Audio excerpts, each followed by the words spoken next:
눌렀습니다. 예. 이 노트북에서는 일단은 이 전원부 19V가 들어와 가지고 5V하고 3.3 이런 전압을 공급하는 이 부분을 먼저 확인한 다음에 그 다음에 CPU 쪽으로 들어가는 CPU로 들어가는 프로세서 그러니까 프로세서 볼테지 레귤레이터에 해당되는 그 PWM 컨트롤러에서 나오는 신호 19V를 트리거에서 토막을 만들어서 1.2V, 1.4V를 만들어서 CPU로 들어가는 과정 이 부분이 터득돼야 됩니다. 자, 그럼 이 부분 찾는 것은 제가 조금 전에 말씀을 한번 드렸지만 다시 한 번만 더 말씀을 드리겠습니다. 문제는 전원부가 고장일 때는 이 CPU의 의미가 없는 것입니다. 그러니까 전원부를 먼저 고치면서 들어와야 되는데 조금 전에 수업한 걸 다시 한번 돌려서 보겠습니다. 자, 이렇게 잡고요. 자, 그러면 전압이 조금 전에 한번 된 걸 한번 넣어보면 이렇게 됩니다. 전압을 넣고 자, 파워를 켜고 모니터 그냥 없어도 됩니다. 예. 이거 잠깐 넣어놓고 해도 되는데 자, 그러면 어스하고 자, 50에 놓고 여기서 그러니까 그 노트북 배터리로 들어오는 플러스가 여기라 했죠.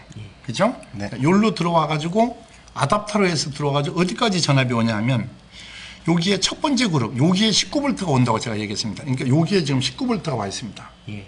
맞고 여기에 19V가 이렇게 와 있습니다. 그러면 여기서 자, 스코프는 조금 이따 보여주고요. 여기서 그러니까 5, 6, 7, 8이 드레인이고 예. 1, 2, 3이 소스고 4번이 게이트입니다.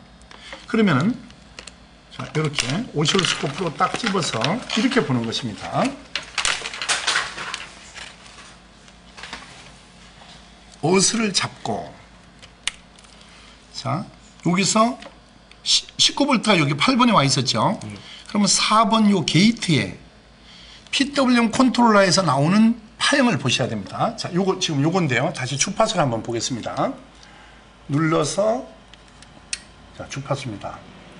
그럼 19V를 208.6kHz로 PWM 컨트롤러가 여기에 만들어서 내보내는 것입니다. 그러니까 요 주파수는 바로 여기 자, 요쪽 보십시오.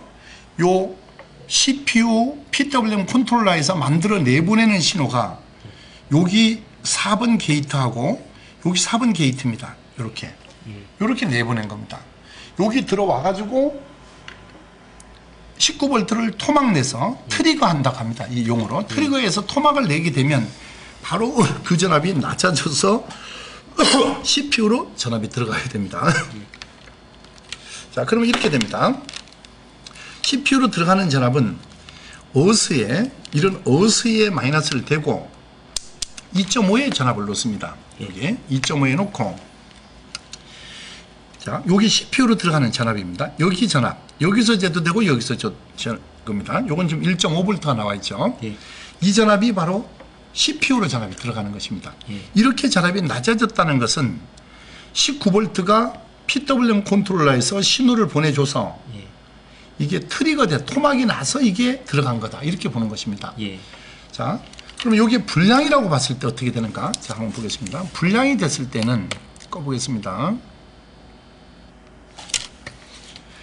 자, 불량을 어떻게 보냐 하면 어스 곱하기 1에 놓고 이걸 곱하기 1에 놓고 어스를 마이너스에 놓고 자, 19V 여기서 19V가 들어오는 핀이 이거 한번 잠깐 잡아보겠습니다. 19V가 들어오는 곳이 여기입니다.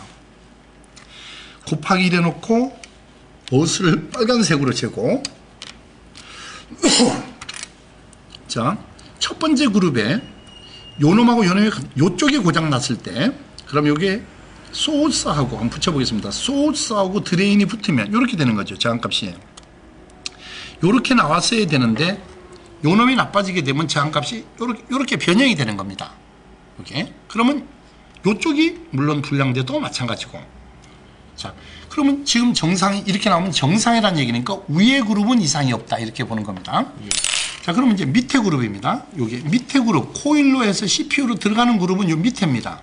여기 자, 회로로 봐서는 아까 조금 전에 얘기했듯이 바로 요 놈입니다. 여기 바로 우회 그룹, 19V가 들어있는 우회 그룹입니다. 그러면 방금 저항값을 재서 빨간 거 어스에서 잰 곳이 바로 여기입니다. 어스하고 요런 어스하고 19V에 잰 겁니다. 요렇게 저항을 재가지고 요 4개 중에 하나, 둘, 셋, 4개 중에 하나가 나간 거다 이 말입니다. 그러면 요게 이상이 없다고 판단되면 다시 어스에 다른 데 어스를 잡고 요 밑에 요 코일이 있는 여기 투페이스라 했죠. 이 코일을 타고 들어가는 곳 요 부분을 재봐야 되는 겁니다. 자, 이렇게 그러면 어스를 이렇게 대고 자, 여기서 트리거 돼서 여기 2개 있어야 되는데 이건 하나로 넣은 타입이라 했고 자, 여기서 이렇게 재보는 겁니다. 저항값을. 자, 대보겠습니다. 이렇게 요거 붙잡아 보고 그러면 이 4개 중에 투페이스 중에 4개 중에 아래쪽에서 이게 만일에 하나가 붙었다. 이게 불량이 됐다면 자, 요렇게 나와야 될 저항값이 바로 이렇게 자, FET가 불량이 되면 요렇게 되는 겁니다. 저항값이. 예. 그러면 이쪽 것이 나빠졌다 하더라도 값이 이렇게 달라지는 상태가 되죠. 그래 되면 바로 이건 아래쪽에 있는 FET가 나빠졌다. 여기 아주 가장 결정적인 것이 되는 겁니다. 자, 그럼 그쪽 메인보드 그걸 줘보겠습니다. 자, 그러면 역시 이거와 뭐가 다를 바가 없느냐 하면 똑같은 결과가 되는 겁니다. 그럼 여기서 EPS 19V에 있는 쪽과 EPS 19V 쪽과 방금 19V 들어오는 여기 배터리의 플러스 쪽과 똑같은 것입니다.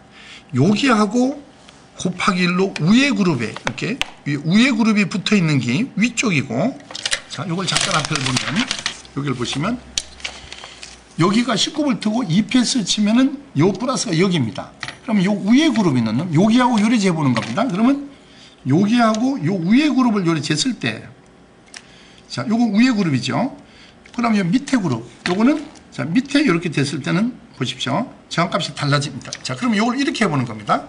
어스를 빨간 거에 된다. EPS에 된다. 요렇게. 요래 돼야 되는데 방금 같이 불량이 되게 되면 자, 여기서 이 4개 중에 하나가 이런 데에서 우회 그룹이 하나 불량이 되면 이렇게 저항값이 변질되는 겁니다. 요렇게 이 저항값이.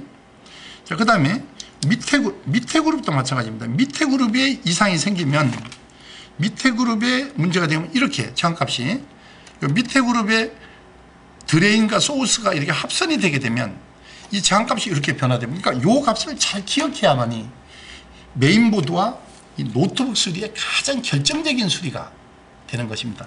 그 다음에 이제 지금부터 설명하고자 하는 노트북에서 이 파워만 터득하고 CPU 부근에 있는 FET만 찾으면은 노트북을 켰을 때 팬이 잠시 돌다 멈춘다든지 파워는 들어가는데 화면이 안 나온다든지 또 잠깐 나왔다 꺼진다든지 이런 결정적인 수리가 바로 여기에서 거의 90% 이상 나타나기 때문에 요걸 잘 알아야 노트북 수리가 잘 되는 겁니다. 메인보드도 수리가 잘 되고요.